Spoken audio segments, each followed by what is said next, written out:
êtes bien dans votre émission Buzz Matinale. Je suis toujours en compagnie avec notre journaliste Mohamed Sissé et c'est sur votre chronique du jour. Bonjour Monsieur Mohamed Sissé. Bonjour Madame, Mademoiselle. Vous allez bien? Je vais toujours bien. Toujours. Et le rhume, ça va? Ah, ça s'améliore petit à petit, mais j'ai du mal à m'en sortir parce qu'il y a toujours des sorciers qui tiennent mon rhume. Mais j'ai une question à te poser. Qu'est-ce qui ne va pas entre toi et Atoufa? Depuis le matin, vous discutez ici. Il y a quel problème entre vous? Atoufa sonne dans sa mort. Elle te fatigue la tête, c'est ça? Oui. Voilà, fidèles téléspectateurs, une fois encore, bonjour et bienvenue à tous. Nous allons démarrer votre chronique. Nous avons un sujet très important aujourd'hui, M. Cissé. Très. Exactement, parce qu'on parle de l'État et des citoyens. Ah oui, il est où? Il est là. L'État, il est là. Où ça? Alors, on va voir tout de suite. Qu'est-ce qu'il y a au-dessus de l'État aussi? Ah bon? Ah oui. Parce que quand on dit État, on dit citoyen, non? Oui. L'un ne peut pas aller dans l'autre, non? Bien sûr. L'État est dirigé pour le citoyen. D'accord. Je suis d'accord avec toi. Donc, comme je disais tantôt, voilà, notre sujet aujourd'hui porte sur l'État. Il s'agit de l'État et du citoyen. Servir l'État ou se servir de l'État? Ouais, ça c'est très important. C'est une question à laquelle chaque citoyen, je pas un sujet, parce que pour certains de nos chefs d'État aujourd'hui, il faut les attaquer. C'est vrai. Ils prennent les citoyens là comme un sujet, comme le roi prenait la population comme un sujet. Les citoyens ne sont pas des esclaves, ils sont des citoyens. D'accord. Ceux qui votent pour un président, pour un candidat plutôt. Donc, de ce point de vue-là, il faut les respecter. D'accord. Donc ça, c'est un sujet très important, ce que tu viens d'évoquer. Est-ce qu'il faut servir l'État Ou se servir de l'État? Se servir de l'État. Ça, c'est un sujet très important.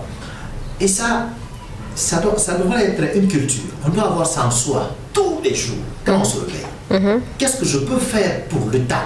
Et qu'est-ce que ce que l'État peut faire pour moi? Ah d'accord. Ah, oui. Moi, je pensais qu'on peut dire qu'est-ce que moi je peux faire pour l'État, Oui, et en retour aussi, qu'est-ce que l'État va faire pour toi? Oui, justement. Alors, mon devoir, c'est de contribuer pour l'édification de l'État.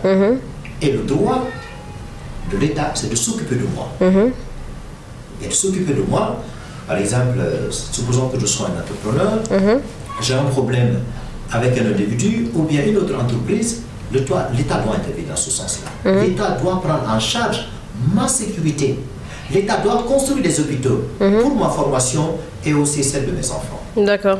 Quand je tombe malade également, l'État doit s'occuper de moi. Et même par extension, je suis à l'étranger, l'État doit s'occuper de moi parce qu'il a un démembrement là-bas, en l'occurrence une ambassade. Donc si j'ai un problème, supposons que je sois au Canada ou aux États-Unis, en France, aux États-Unis, le pays de Donald Trump et de Elon Musk, on va en parler, et le pays de Macron, l'État a le droit de s'occuper de moi, moi qui suis son citoyen.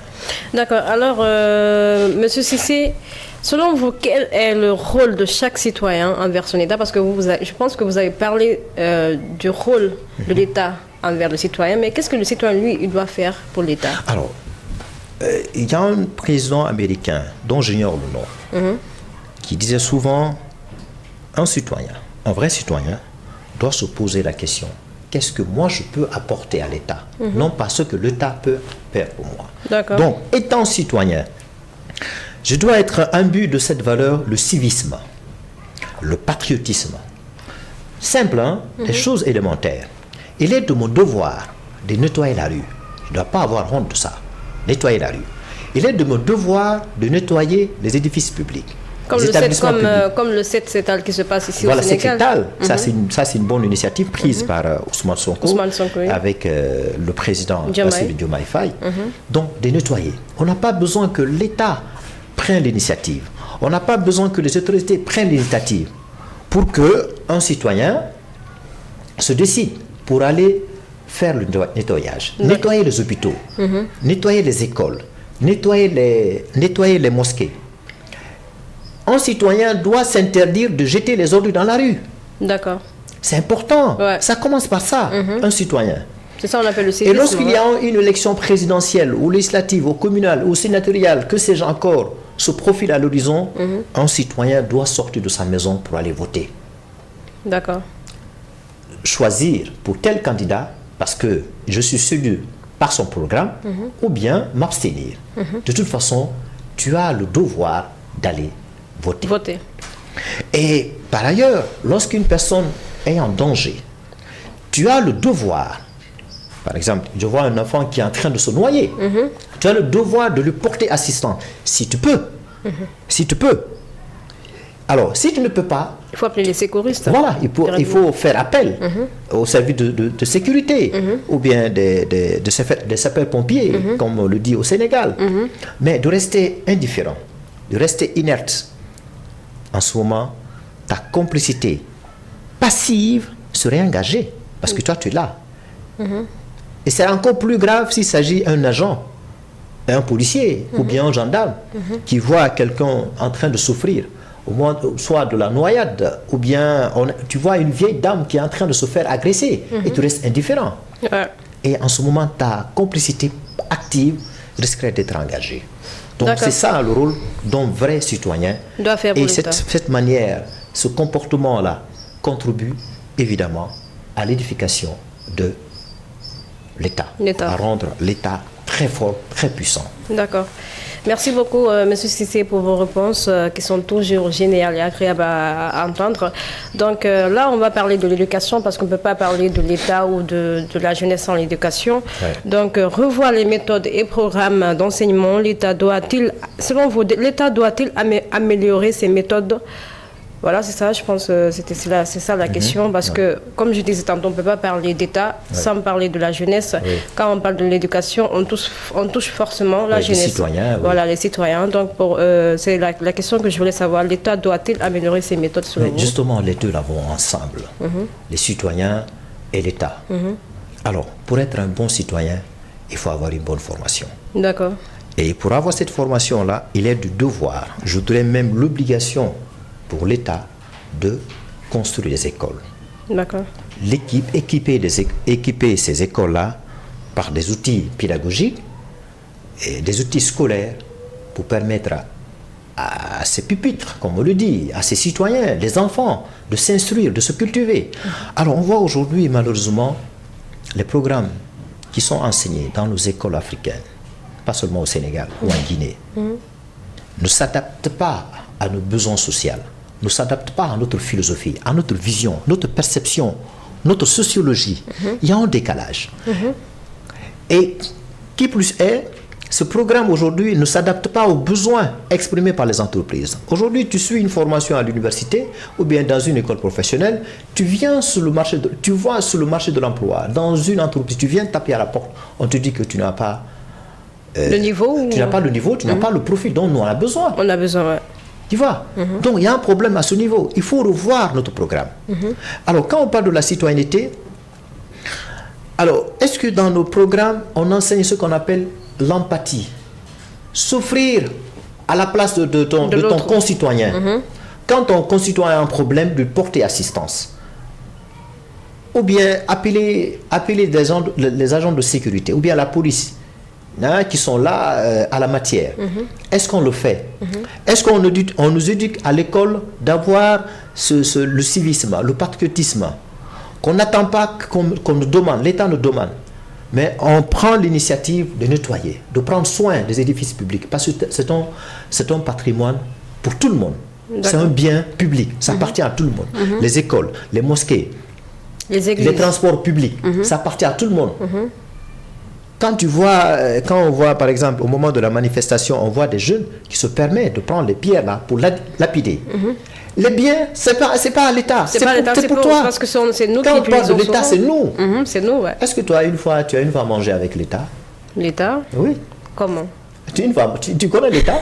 Bah, je connais l'État, c'est une personne morale. C'est une personne morale qu'on ne voit pas. C'est une personne morale. Oui. Moi, j'ai une fois mangé avec l'État. Ah oui? Ah ouais. Et comment ça s'est passé? Je sais même pas. Mais je n'arrive pas à voir ce État-là. Est-ce qu'il est là? Est-ce qu'il est visible? C'est pourquoi je te dis que c'est une personne morale. Ah. C'est une personne morale, oui. Ah ouais, vous les universités là.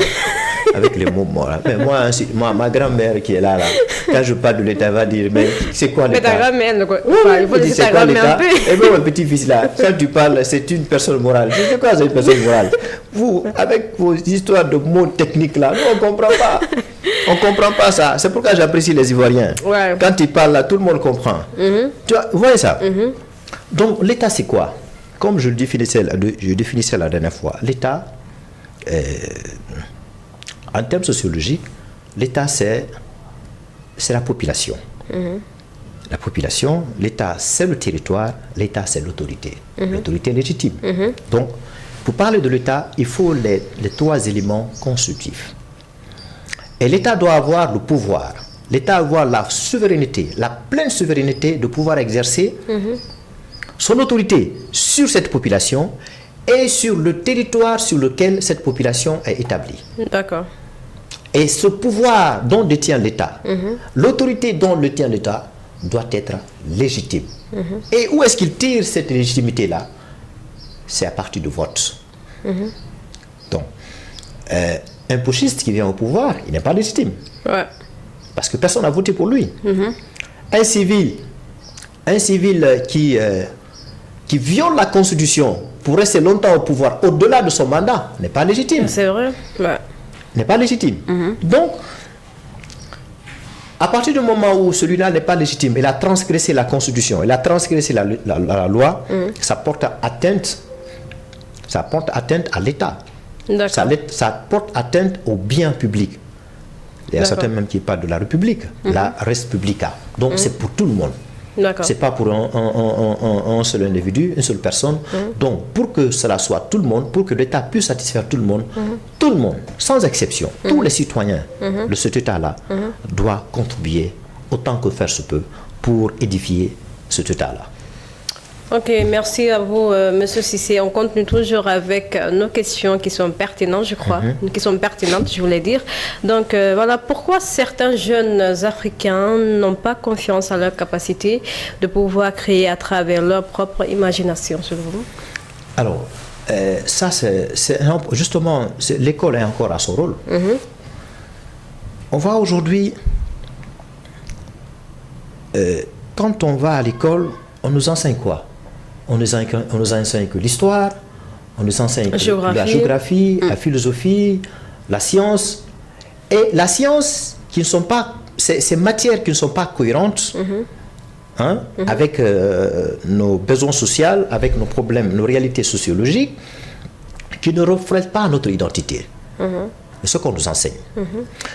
On n'enseigne pas aux élèves, aux étudiants, la capacité de se réinventer, la capacité d'imaginer, la capacité de pouvoir créer ce qui vient de soi-même. Mais on a toujours cette tendance-là, cette forte tendance à s'inspirer des autres, à copier. Regardez, quand les Africains dansent, ça vient d'ailleurs. Quand ils réfléchissent, ça vient d'ailleurs. Regarde les citations là. On parle de Karl Marx, on parle de... Qui encore? On ne cite que des auteurs, des autres pays, des États-Unis, la France, mais rarement tu vois un étudiant, même dans une petite conversation ou bien à l'école, de citer d'un écrivain africain.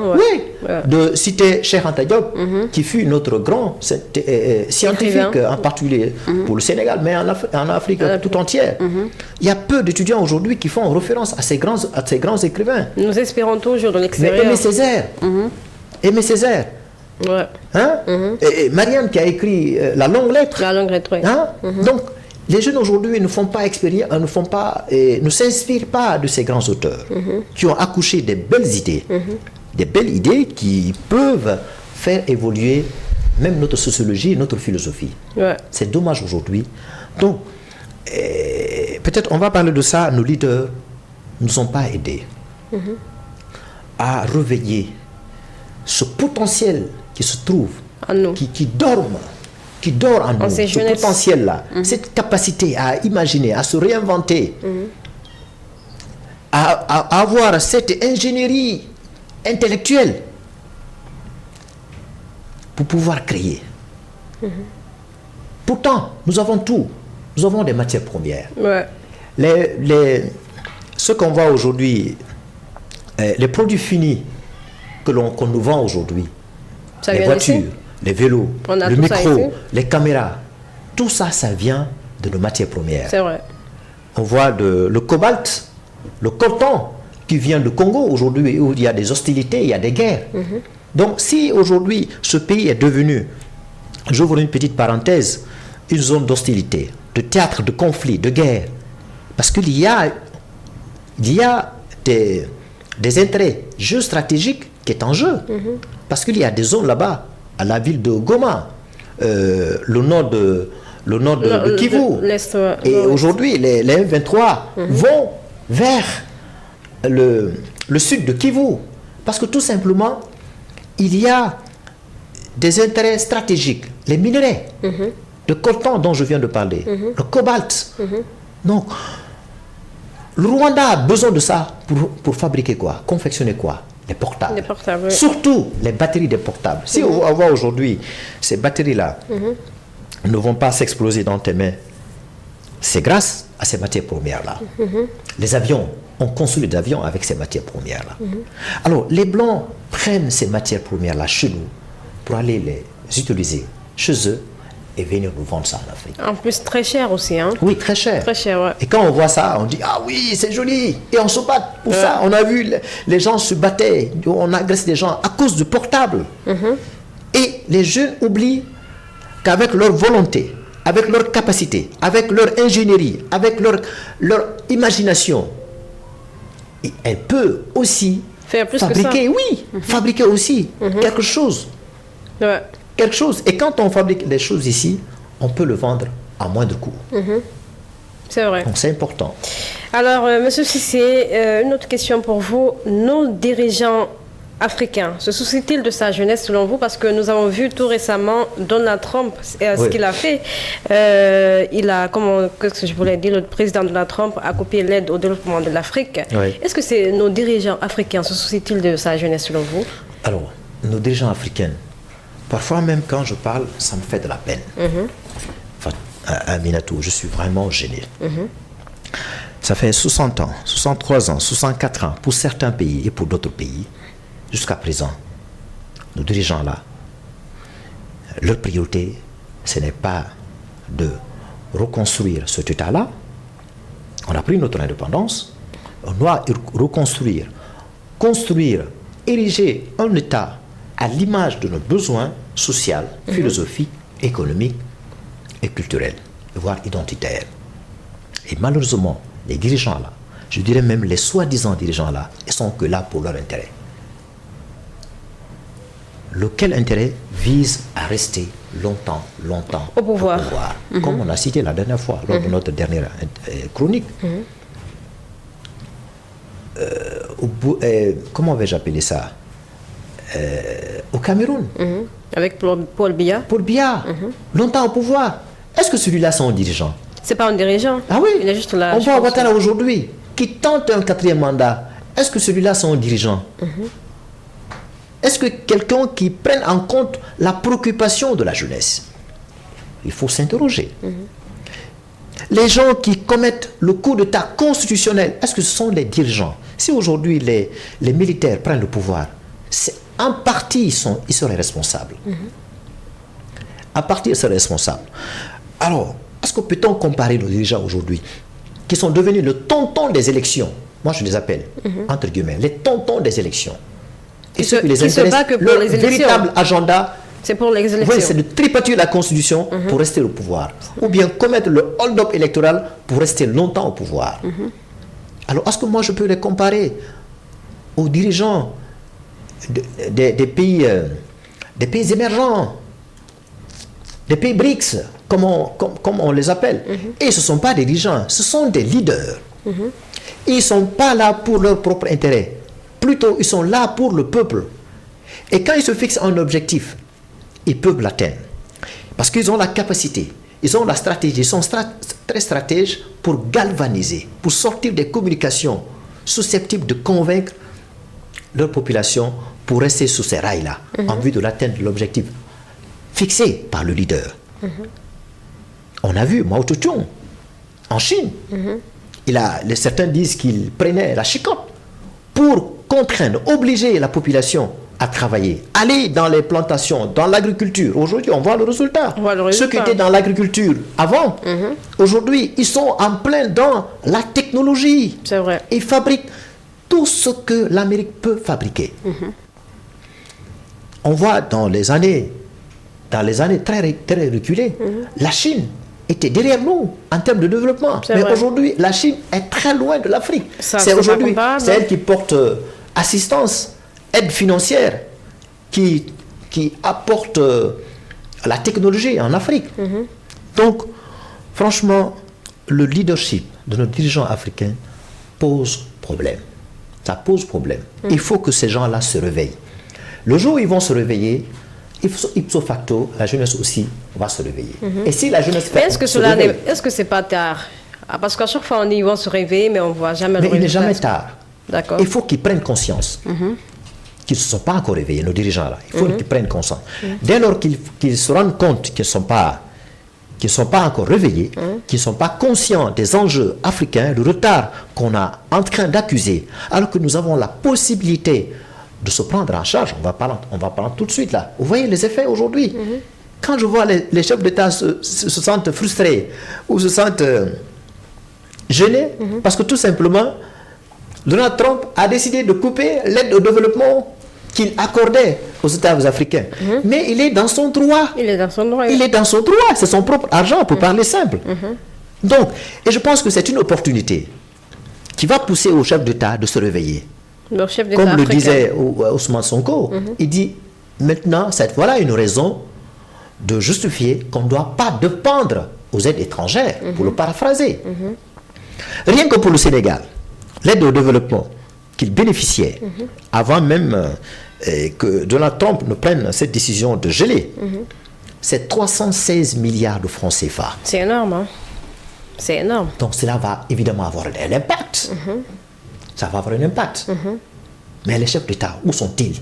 Où se trouve leur conscience? Où se trouve leur état d'âme? Donc je pense que ça, comme on le dit, à quelque chose de malheur et bon. C'est maintenant qu'ils vont se réveiller. Ce gel-là, ça va s'étendre sur 3 ans, selon Donald Trump. D'accord. Le temps pour lui d'auditer les finances publiques des États-Unis. Mais pendant ce temps-là, nous, on va souffrir. Par quel mécanisme peut-on compenser ce déficit-là, ce gros vide-là, cette espèce d'abîme? Où est-ce qu'on va compenser ça? Ça va être deviné, ça va être sérieux. On va en parler au fur et à mesure qu'on évolue dans notre chronique là. Ça devient très sérieux. Ouais, c'est très sérieux. Je pense, pour terminer, nos chefs d'État africains doivent se remettre en question. D'accord. Alors, Monsieur Cissé, c'était tout pour les questions. Et je ne sais pas si vous avez quelque chose à ajouter par rapport à notre thème. Oui, il y a aussi une leader. Dans la même foulée, je veux dire les élites, les intellectuels africains. Nos élites là, où sont-elles? Elles qui sont censées monter au créneau pour galvaniser, sensibiliser, convaincre les jeunes à se prendre en charge, ne pas compter sur l'État, ne pas compter sur des immigrations, ne pas prendre les pirogues infortunes pour aller au Maroc, aux États-Unis, en espérant une fois y arriver, vous allez réussir. L'au-delà, c'est là-bas, le paradis c'est là-bas. Alors que nous avons tout ici, nous avons toutes les potentialités. Mais est-ce que, même si on a tout dans le pays, est-ce que tu penses qu'un citoyen peut rester totalement dans son pays, même s'il a tout? C'est impossible, je pense qu'il faut... L'immigration, ça, c'est bien, c'est néfaste, mais tu as raison, l'immigration, il faut parfois sortir. Ça ne date pas d'aujourd'hui. Même eux qui sont en Europe, ils font l'immigration. D'autant que le monde est devenu planétaire. Il faut se fréquenter. Mais nous, notre immigration, c'est vraiment compliqué. Parce que nous, on fait une immigration économique. On y va pour réussir. Les Blancs, ils viennent pour investir, pour implanter des entreprises. Ils viennent pour le tourisme. Mais nous, on va pour se chercher.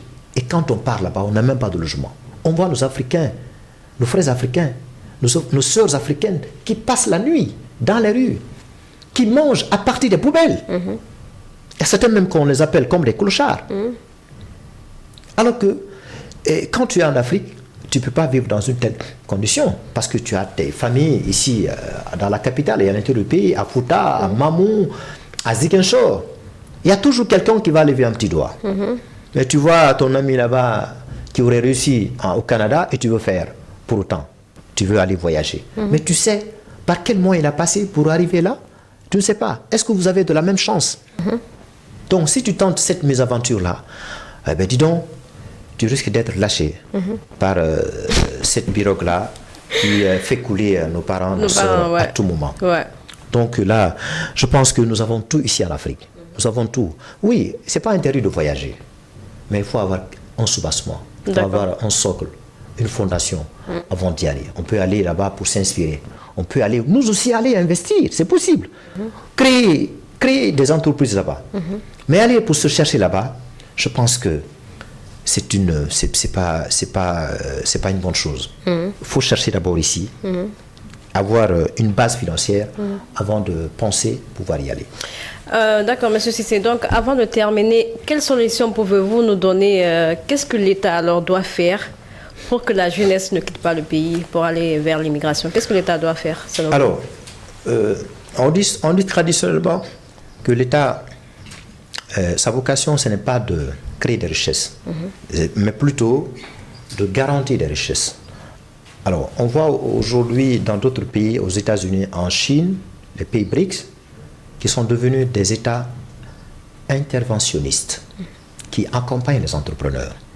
Quand Xi Jinping voyage, il voyage souvent avec les entrepreneurs chinois. Quand un président américain voyage, il voyage avec les entrepreneurs chinois. Quand un président hindou, sud-africain, voyage avec les entrepreneurs de ce pays-là. Et quand nous, les chefs d'État de la francophonie ou des États de l'Ouest, ils voyagent souvent seuls ou bien avec son épouse. Ou avec les membres du gouvernement. Ou bien avec les membres du gouvernement. Et quand vous voyagez, l'avantage de ça, quand vous voyagez avec les entrepreneurs, ces entrepreneurs-là, c'est une opportunité pour elles de signer des contrats, d'avoir des partenariats. Avoir des partenariats, ou avoir même de l'expérience. Et ces entrepreneurs-là, quand ils reviennent en Afrique, ils vont évidemment créer des emplois. Et aussi, il faut noter aussi, ces entreprises ne sont pas accompagnées. Et pour ce faire, il faut que l'État prenne la responsabilité de créer des conditions, de rendre l'environnement des affaires attractif, de juridiciser des environnements des affaires. C'est-à-dire que sur le plan judiciaire, sur le plan juridique, il faut accompagner les entrepreneurs. Parce que c'est des entrepreneurs qui ont deux fois des problèmes, des contentieux avec l'État lui-même, et ou bien des contentieux juridiques ou judiciaires entre elles. Donc, si l'État ne crée pas des bonnes conditions, les entreprises vont avoir des problèmes pour se prendre en charge, mais surtout pour créer des emplois pour des jeunes qui en ont notamment besoin. Il y a une spirale de chômage en Afrique. Beaucoup même. Parce qu'on a vu tout récemment 10 millions de personnes qui sont à la recherche de l'emploi. C'est ça. On a vu tout récemment quand l'Espagne a demandé des travailleurs sénégalais d'aller là-bas pour travailler. Oui, en effet, on a vu l'État sénégalais signer un contrat avec l'État espagnol pour permettre aux jeunes d'aller en Espagne pour travailler. Et travailler où? Dans les champs. Oui, mais quand l'État propose ça, on dit que c'est une bonne initiative. C'est pour résorber le taux de chômage. On comprend, on l'applaudit. Mais dans quelles conditions ces jeunes vont travailler?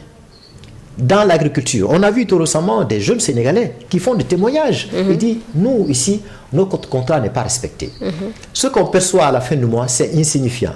Parce que ce qu'on perçoit, on a non seulement besoin de ça pour se nourrir ici, pour payer le logement, et aussi envoyer de l'argent à nos parents qui vivent en Afrique.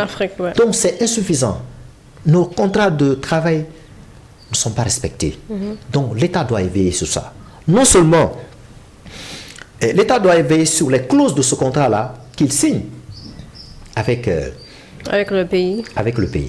Et au moment où l'État signe, on est en train de perdre la fuite de nos cerveaux, de bras valides, comme on le disait avant.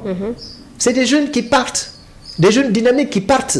On perd ces jeunes-là. Mais si on signe des contrats avec l'Espagne, avec l'Italie, avec les États-Unis, pour que nos jeunes puissent avoir l'opportunité de travailler dans ces pays respectifs-là, Mais quelle est la jeunesse qui va rester ici en Afrique? C'est la grosse question. On va s'appuyer sur quelle dynamique, quel levier pour reconstruire notre économie? Quelle jeunesse? Les vieux? Mon grand-père qui a 80 ans aujourd'hui, ta grand-mère qui a 90 ans, voilà. Oui, et la jeunesse sénégalaise est particulièrement jeune, selon l'ANSD, l'Agence nationale de la statistique et de la démographie. Donc, nous avons une jeunesse dynamique, au Sénégal en particulier, et en Afrique, nous avons une dynamique. Et nous avons, j'allais dire, nous avons une jeunesse très dynamique, dont on a besoin pour vraiment reconstruire notre économie. Regardez aujourd'hui le déficit qui est en train d'être provoqué par Donald Trump suite à cette décision de bloquer toute aide financière au développement. On va s'appuyer sur qui? C'est évidemment sur cette jeunesse-là, pour compenser ce vide-là. Vous voyez? C'est vrai. Donc, il est important que l'État joue le jeu. L'État accompagne les entreprises. Et puis, il est important aussi l'État accompagne les entreprises, les écoles professionnelles. Et il faut qu'on forme des jeunes selon le besoin des entreprises. Et comme ça, quand tu vas sortir des écoles privées, des écoles privées, les écoles professionnelles, tu vas tout de suite trouver de l'emploi. Parce que les entreprises vont se dire, oui, la formation que tu as acquise dans les écoles professionnelles, ça répond à notre critère, ça répond à notre profil, le profil dont on a besoin. Donc, si on te prend, tu vas être productif. Et par conséquent, ce citoyen, ce jeune-là, va percevoir un bon salaire. D'accord. Va percevoir une bonne prime, une bonne prime de motivation. Mais s'il y a l'inadéquation entre la formation de l'école et le besoin du marché de l'emploi, ça va être compliqué. Ça pose problème. Ouais. Vous voyez, donc voilà tous ces leviers-là que l'État doit revoir. Rendre l'environnement des affaires attractif, juridicisé, former des jeunes selon le besoin des entreprises et défendre du début du processus de contrat jusqu'à la fin. Si vous voulez signer un contrat avec l'État espagnol ou l'État américain, ce n'est pas interdit. Mais il faut suivre. Il faut suivre le processus du début jusqu'à la fin. Parce que le contrat est signé naturellement pour les jeunes. Mais est-ce que ces jeunes-là tirent le fruit de ce contrat-là une fois qu'ils commencent à travailler? Donc c'est important que l'État accompagne les entreprises. D'accord. Alors, avant de boucler notre émission matinale, est-ce que tu as vu ce qui se passe actuellement sur les réseaux sociaux? Il y a une entreprise qui dit qu'il va offrir des bassins gratuits aux citoyens. Est-ce que tu as vu ça? Alors, mais il y avait une marée humaine. Oui, eh bien, c'est la ruée vers l'or. Alors, Aminatou, tu as posé une bonne question. Je vois que vraiment tu es au cœur des infos. Oui. On va terminer par ça. Oui. Alors, quand j'ai vu ça sur les réseaux sociaux, j'étais choquée, moi. Et ça répond à la problématique de la citoyenneté dont on parle tout de suite. Exactement. Est-ce que nous avons des citoyens dans ce pays? Non. Est-ce que nous avons de l'État? Est-ce que nous avons de l'État? Voilà. Non, pour le moment, il n'y a pas de l'État. Il n'y a pas de l'État. Voilà, oui. Parce que le pouvoir de cet État-là est détenu par quelqu'un qui n'est pas légitime. Non, il n'est pas légitime. Ouais. Parce que personne n'a voté pour lui. Il a pris le pouvoir par la force. Ça, c'est un secret de polichinelle. Contrairement à ce que certains disent, il dit, avant, il était le président de la transition, le chef de la junte. Le président du CNRD. Mais aujourd'hui, il est le président de la République. Ah, c'est ça. Hein. Le commandant en chef des forces armées. Oui. Ça devient sérieux. Ça devient sérieux. Donc, ça veut dire que, puisqu'il n'y a pas un président légitime, donc cela va de soi que l'État est absent pour accompagner les citoyens. Regardez ce qui se passe au marché. C'est Koya, hein? C'est Koya. Je ne sais pas, est-ce que c'est pas à Lambagny? Je crois que c'est à Lambagny. Mais j'ai vu l'info, je pense que probablement c'est à Koya. Non, c'est pas à Koya, c'est à Lambagny. C'est à Lambagny, je crois. À Lambagny ou Nongo, entre de toute façon, il y a peut-être une boutique ou une personne de bonne volonté qui aurait... Qui a souhaité offrir des bassins. Vous imaginez, bassins, ce n'est même pas l'argent. Bassins. Pendant que le pays est en rue, le pays souffre. Pendant que le pays... Je dirais même en banqueroute. Ah oui. Ah, c'est clair. Hein. On voit, au lieu de courir après l'argent, les gens courent après des habits. Des habits. Mais il y avait du monde. Pour bien paraître.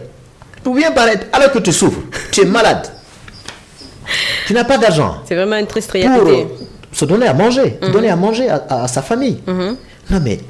Non mais c'est gravissime. C'est grave parce que moi j'ai vu ça. C'est Il y a même d'autres qui sont arrêtés à queue leu. Il y a d'autres même qui sont tombés dans un fossé, des femmes. Oui, bien sûr. Imagine-toi, d'autres même sont restés jusqu'à 6 heures, je sais pas, minuit, 6 heures. Mais d'où vient cette décision-là? Je sais pas. Mais est-ce que la décision du président d'avoir pris un décret de rendre gratuit la carte d'identité biométrique, peut-être ça vient de là. Est-ce que cela n'aurait pas inspiré cette personne-là à vouloir faire la même chose? Mais c'est vrai, peut-être c'est ça. Hein. Voilà, à rendre gratuit, pendant que le pays souffre.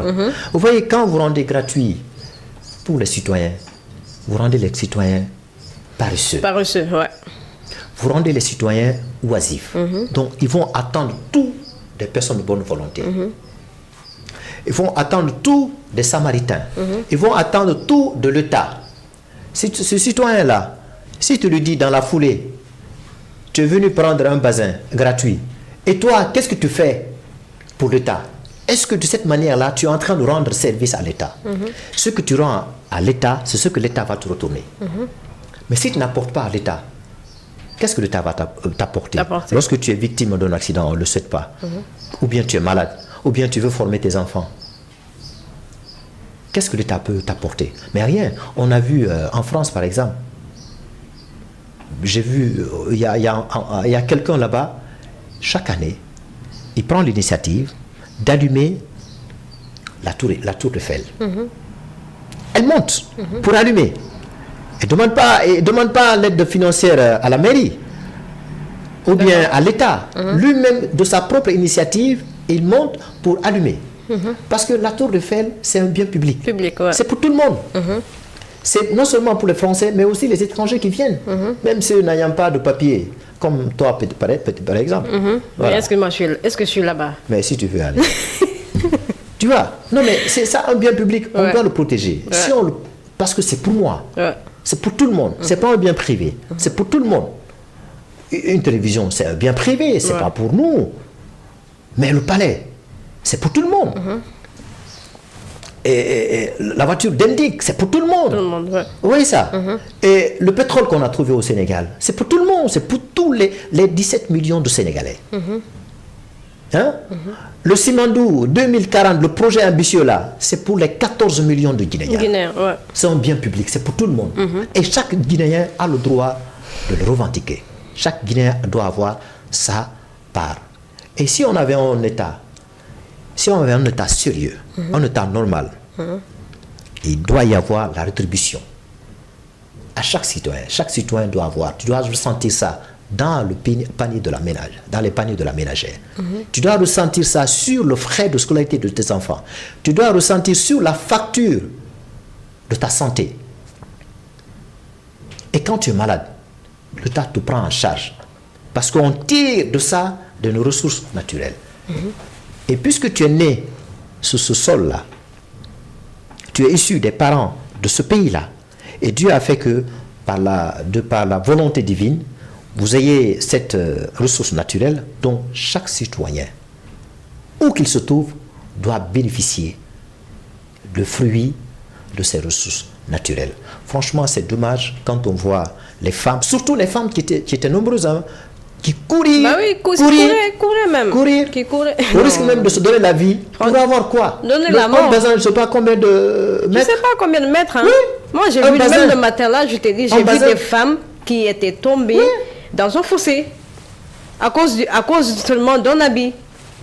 C'est pas sérieux quand même. Alors ça, on donne raison à Donald Trump de nous manquer de respect. Parce que l'État est absent. Oui, il est absent. Tu vois, il a décidé de couper toutes les aides au développement. Vous voyez, c'est la preuve que vraiment la population africaine souffre. On souffre. Vous voyez, on voit des jeunes dames qui peuvent se lancer dans les activités génératrices de revenus. Si elles sont formées, bien sûr, dans les savonneries. Voilà, elles travaillent dans les usines, même si tu n'es pas formé. Mais si tu as reçu une formation pratique, tu peux te prendre en charge ta famille et par extension, prendre en charge les problèmes de ta localité. Et donc, c'est une façon, de cette manière-là, tu contribues évidemment à l'édification de l'État. Donc c'est extrêmement important. Oui, c'est vraiment important. L'État doit se réveiller pour nous, les citoyens, parce que c'est très important. Donc, M. Cissé, je pense qu'on a fait le tour de nos questions. Vous avez très bien répondu. Et comment vous avez trouvé les questions aussi? C'était bien ou... Oui, tu as posé des questions pertinentes, comme toujours. D'accord. Les questions sont très jolies, sont très belles, comme ton visage. Merci beaucoup. Donc, vous avez un dernier mot ou c'est bon? Et je remercie ma technicienne, mon cadreur, Atfa, qui ne cesse de m'accompagner, avec qui souvent je fais des tout le temps des disputes. Je fais des disputes là. Mais c'est des disputes qui sont quand même fructueuses pour moi parce que j'apprends beaucoup de choses. C'est pas mal. Elle n'est pas gentille. Elle n'est pas mauvaise. Non, tu as dit qu'elle n'est pas gentille. Tu as déjà dit qu'elle n'est pas gentille. Mais j'ai fait un lapsus, non? Ah, mais vous les universitaires là, vous êtes trop compliqués. Oui. D'accord. Il y a Moustapha aussi qui est là, le grand technicien qui m'accompagne sur le terrain. Franchement, c'est un gars... qui est dynamique. C'est très dynamique. Il est exceptionnel dans son travail. Il est capable de rester avec moi jusqu'à 0 heure. D'accord. Alors merci à Atoufa et merci à Moustapha. Elle est capable de rester avec moi jusqu'à 3 heures du matin. Tu peux imaginer, étant une femme, c'est le travail. C'est vraiment difficile. Voilà. Donc ça, c'est des guerriers vraiment dont Tamashek a besoin pour l'édification de cette grande entreprise de médias. Alors, avant de fermer l'émission, on va parler aussi de Alain. Aujourd'hui, c'est son enterrement. Oui. Alain qui était là. Ah oui, Alain quand je lui dis, je ressens de l'émotion. J'ai même envie de pleurer. Il fut quelqu'un de très bien. Il était attaché à tout le monde. Qui était tout le temps souriant. Oui, tout le temps souriant. Mais quand je viens et que je trouve derrière son ordinateur, dès qu'il me voit, il me dit, monsieur Cissé, ton habillement, tu es désagréable. Ah bien, tu es bien habillé. Ah franchement. On parlait tout le temps des discussions, souvent ça portait sur l'AES, sur le Macron. C'est vraiment intéressant. Donc moi, ça me permettait de me déstresser. Vous voyez, quand on sait que ce travail est un peu compliqué, ça demande beaucoup de recherche. Et aussi, il venait ici dans la salle, dans la salle de régie. Tout le temps, il est là. Taquiner, on parlait souvent de la banane. Je dis, c'est le singe qui mange de la banane. Donc à tout moment. Et je l'ai vu à aucun moment s'énerver. Et la dernière rencontre là, la dernière sortie qu'on était ensemble, c'était la fin de l'année, le 31 décembre. On a célébré la fin de l'année ensemble. On a pris des photos. Ces photos vont rester immortelles. Ça m'a particulièrement touché. Il fut vraiment quelqu'un de bien. Franchement, moi, chaque matin, tu sais, je suis toujours la première à venir ici. Il vient me trouver. Mais attends, toi, tu viens tout à l'heure. Comment tu fais et tout? Je dis, c'est normal, c'est le travail et tout. Alors, je profite pour vraiment remercier, sincèrement, pour terminer ça, Mohamed Alassane Diko, c'est pas pour le flatter, mais les efforts qu'il a dû faire pour s'occuper de son frère, Alain. Et tout le monde l'a vu en toutes circonstances. Il a soutenu, il a aimé, comme s'il était son propre frère. C'est vrai, c'est vrai. Ah oui, il prenait soin de lui comme son enfant, détail.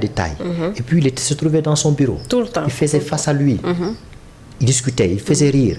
Et chaque fois qu'Alain est là, je voyais le rire sur les lèvres de M. Alassane Diko.